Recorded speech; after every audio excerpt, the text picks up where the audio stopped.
स्मिता मिश्रा, प्राचार्य, BSR government arts college Alwar, BA first year है, history. Maurya काल में जानने के साधन हमारा टॉपिक है।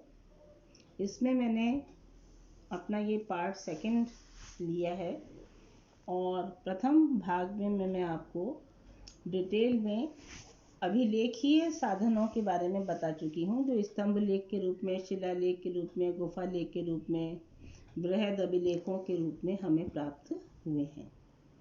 लेकिन केवल ये अभिलेखीय साक्ष्य ही नहीं है, इसके अलावा साहित्यिक ग्रंथ भी हमें मिलते हैं।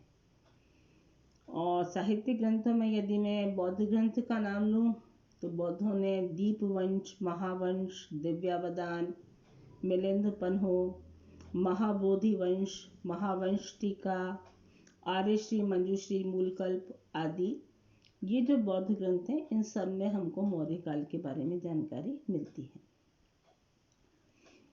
इसके अलावा हमको जैन ग्रंथ मिलते हैं, जैसे भद्रबाहु का कल्पसूत्र, हेमचंद्र का परिशिष्ट पर्वन। फिर हमको ब्राह्मण ग्रंथ मिलते हैं। इनमें पुराणों का नाम मैं विशेष रूप से ले सकती हूँ, जिसमें हमको कुछ जानकारी मौर्य काल के बारे में मिलती है। इसके अलावा कुछ अन्य साहित्यिक स्रोत भी मिले हैं, जैसे विशाखा दत्त का मुद्रा राक्षस या कल्हण की राज तरंगिणी। तीसरा, सोमदेव का कथा सरित सागर, शेमचंद्र सूरी की बृहद कथा मंजरी। इन सभी भी मौर्य काल के बारे में पर्याप्त जानकारी है। इसी में एक और हमें ग्रंथ मिलता है, जो है कौटिल्य का अर्थशास्त्र। ये सर्वाधिक महत्वपूर्ण ग्रंथ है। इसमें राजनीति शास्त्र एवं लोक प्रशासन से संबंधित महत्वपूर्ण जानकारी है। ये 15 खंडों और 18 अध्यायों में बटा हुआ है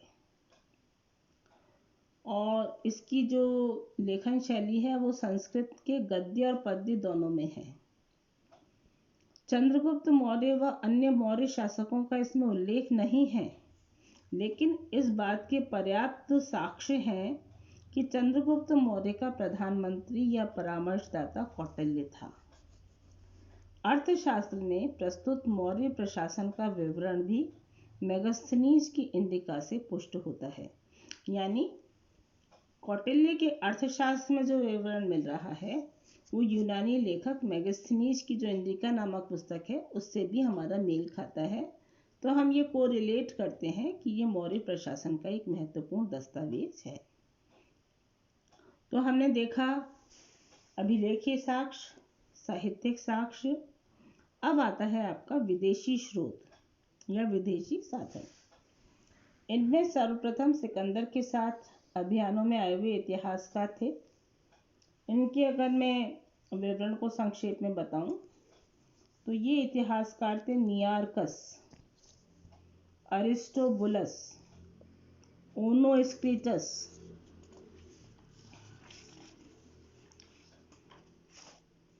इसके पश्चात मेगास्थनीज की इंडिका में मौर्यकालीन भारत के विवरण दिया गया है। यह अपने मूल रूप में आज प्राप्त नहीं है। अगर आप इंडिका को खोजेंगे तो नहीं है, लेकिन इसके जो उदाहरण हैं इंडिका के, वो किस किस ने कोट किए हैं? Diodorus, Strabo, Plutarch, Curtius, Arrian, Justin, Ptolemy आदि। इन सब ने लिखा है कि मेगास्थनीज के इंडिका में ऐसा ऐसा विवरण, हमें अमुक अमुक विवरण मौर्य काल के बारे में मिलता है। तो ये इंडिका के बारे में हुआ, जो यूनानी मतलब हमें कहना चाहिए कि विदेशी साक्ष्य है। फिर एक तरह के साक्ष्य होते हैं जो आपको इतिहास में जानकारी है, पुरातात्विक उत्खनन, जो खुदाई में मिलते हैं हमको। तो जैसे जो पटना शहर है उसके बुलंदी बाग में मौर्यकालीन जो राजप्रासाद थे, महल थे, राजगृह में, कौशाम्बी में, पाटलिपुत्र में, हस्तिनापुर में, तक्षशिला में, इन सब में हमें विशाल भव्य राजप्रासाद मिलते हैं और उसमें उनके भौतिक जीवन की जानकारी भी मिलती है कि किस तरह से उसमें चित्र बने हुए हैं, किस तरह के बर्तन और पात्र मिले हैं, किस तरह की ड्रेसेस मिली हैं उसमें दबी हुई।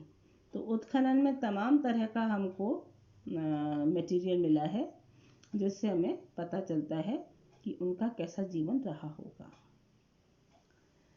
पुरातात्विक उत्खनन का ही एक मैं हिस्सा मान सकती हूँ कलात्मक अवशेष। मौर्य काल के जो राजप्रासाद हैं, गुहा विहार हैं, पत्थरों को काटकर जो गुफाएं बनाई जाती हैं, प्रस्तर की मूर्तियां हैं, पत्थरों की मूर्तियां, अशोक के स्तंभ हैं और अशोक के स्तंभों पर उनके शीर्ष पर स्थापित पशु मूर्तियों से भी मौर्य काल की जानकारी मिलती है कि किस प्रकार के पशुओं से वो परिचित थे, उनका क्या सिग्निफिकेंस था सोसाइटी में कि उनको शीर्ष स्थान पर रखा गया है स्तंभ के ऊपर। तो ये चीज़ें हमें देखने को मिलती हैं।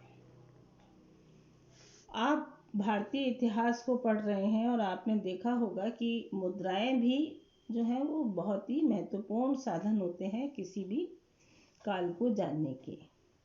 तो एक तो हमें ये पता लगता है कि इस समय में इतनी हमको मुद्राएं मिली हैं कि हम इसे एक मौद्रिक अर्थव्यवस्था कह सकते हैं।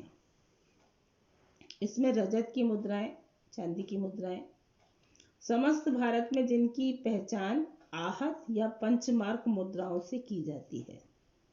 इनको जो रजत मुद्राएं हुआ करती थी उन्हें क्या कहा जाता था? आहत या पंचमार्क।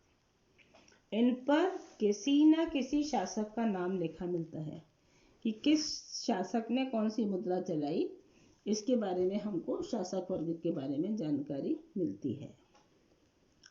तो आपने देखा कि कितने तरह के हमारे पास सोर्सेज हैं अभिलेखीय साधनों के अलावा भी, और इनसे हमें विपुल मात्रा में मौर्य काल को जानने का अवसर मिलता है।